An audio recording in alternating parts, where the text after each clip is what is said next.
This is a calendar. It looks harmless, just 7 ordinary boxes lined up for the week. But behind this simple layout lies one of the greatest religious deceptions in history. The world has been convinced that one day is God's holy day when it's not. What if I told you that most of the world worships on a day that God never made holy, and that the true Sabbath has been quietly sitting there all along, waiting to be remembered? In Isaiah 58:13, KJV, God says, "If thou turn away thy foot from the Sabbath, from doing thy pleasure on my holy day." That's powerful. God himself calls the Sabbath my holy day. Not just any day, not every day, only one. That means the other 6 are just what they are, working days. But one day is sacred. One day, God set apart and called holy with his own voice and wrote it with his own finger. Now let's look at the weekly calendar again. Sunday, Monday, Tuesday, Wednesday, Thursday, Friday, Saturday. Which one is the 7th? It's not a trick question. Saturday is, and has always been, the 7th day of the week. It is the biblical Sabbath. This has never changed.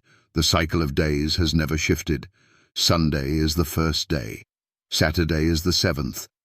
Some say the calendar has changed, but that's not true. The Gregorian calendar, introduced in 1582, adjusted the dates but not the sequence of the days. Saturday remains Saturday.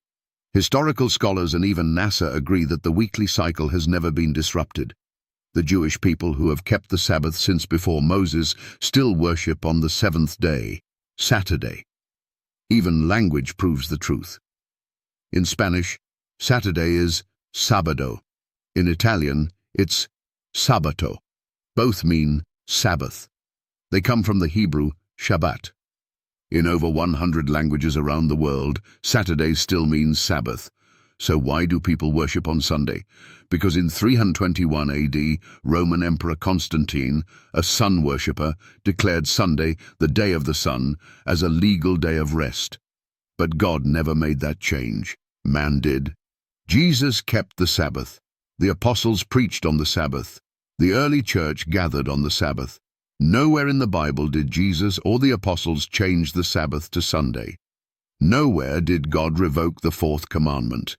The Sabbath remains a divine appointment, a weekly meeting with our Creator, written in stone, sealed in eternity.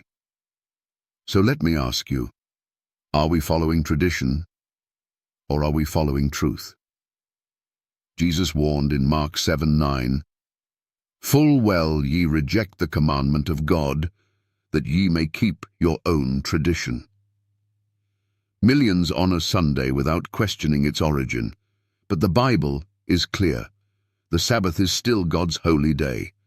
Friend, this isn't about legalism, it's about love.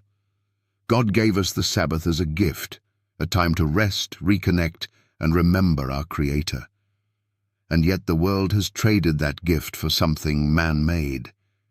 The Sabbath is not Jewish, it's not optional, it's God's. It was made for man, not man for the Sabbath. So what will you do now? Will you ignore the truth? Or will you remember what God has never forgotten? Exodus 20:8 says, "Remember the Sabbath day, to keep it holy." That means don't forget. In these last days, God is calling people back to his holy day, back to his word, back to the original path. The world may follow Sunday, but heaven honors the Sabbath. And if you still doubt, I leave you with the words from Isaiah 58:13 one more time. "If thou turn away thy foot from the Sabbath, and call the Sabbath a delight, the holy of the Lord." Friend, will you delight in what God calls holy?